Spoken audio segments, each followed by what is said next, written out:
మనకి భారతదేశంలో ఇప్పుడు కొత్తగా జనాభా లెక్కలు తీస్తున్నారు, సెన్సస్. ఓకే, జనాభా లెక్క. ఈ జనాభా లెక్కల్లో మీకు ఒక అద్భుతమైన అవకాశం ఉంది.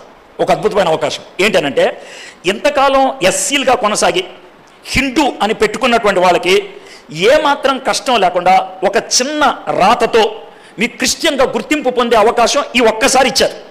ఇది గనక వదిలేస్తే మళ్ళీ రాదు మీకు. తర్వాత నేను అవ్వుదామంటే కూడా అవ్వనివ్వరు. తర్వాత వచ్చేటువంటి ప్రభుత్వం ఎంత కఠినంగా ఉంటుందో మీకు తెలిసిందే.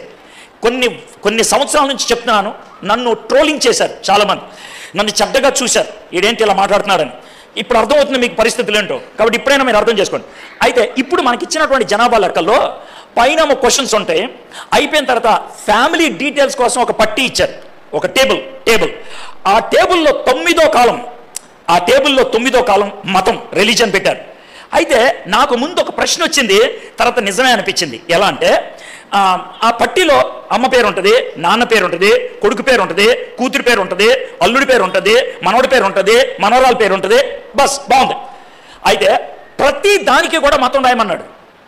ఎందుకని రాయమన్నాడు అని అంటే, ఏమో మీ నాన్న ఓ మతం ఏమో, నీదో మతం ఏమో, మీ నాన్న మతాన్ని నువ్వు ఫాలో అయ్యేమో.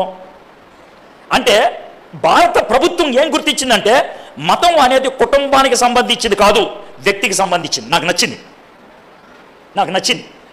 అర్థమైందా? అందుట్లో వాళ్ళు ఇచ్చినటువంటి ఆప్షన్స్ 6 మతాల పేర్లు రాశారు. 6 మతాలు. మొదట హిందూ, రెండోది ముస్లిం, మూడోది క్రిస్టియన్, నాలుగోది బౌద్ధ మతం, ఐదోది సిక్ మతం, ఆరోది ఏదో పెట్టారు, మర్చిపోయాను. ఓకే, పెట్టిన తర్వాత ఇంకో 2 పెట్టారు. ఏంటి తెలుసా? నో రిలీజన్, అంటే నాకు ఏ మతం లేదు. అర్థమైందా? నేను ఏ మతాన్ని ఫాలో అవ్వను. ఈ విధంగా 2 ఆప్షన్స్ ఇచ్చారు.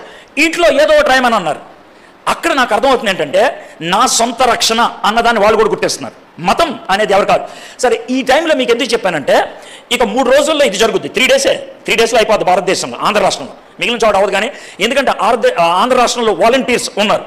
సో మీరు ధైర్యంగా క్రిస్టియన్ అని రాస్తారనుకోండి, మీకు వచ్చేస్తుంది క్రిస్టియన్గా. ఇంకా మిమ్మల్ని ఎవరు అడగడం, మీకు సర్టిఫికేట్ వచ్చేస్తుంది. చాలా ఈజీగా అయిపోద్ది. లేదు సార్, నాకు రాయితీలు పోతాయి, నాకు ఉద్యోగాలు రావు అని అనుకుంటే యేసు ప్రభువుని వదిలేసాయి. నేనేమంటలేదు, నేనేం బలవంతంగా చేయట్లేదు. ఓకే, నువ్వు హిందూగా చలమని అయిపో, జై శ్రీరామ్ అను, అయిపోయింది, నో ప్రాబ్లం. దానికి ఏం ప్రాబ్లం లేదు. అయితే నేను ప్రైజ్ ద లార్డ్ అంటాను, కానీ నాకు మాత్రం ఇవన్నీ కావాలి అంటే కుదరదు. అది వణకడం అంటే ఆ వణుకుడు మీ జీవితంలో ఉండాలి. కానీ నా జీవితం సాఫీగా అయిపోవాలి, ప్రయాణం అయిపోవాలంటే కుదరదు.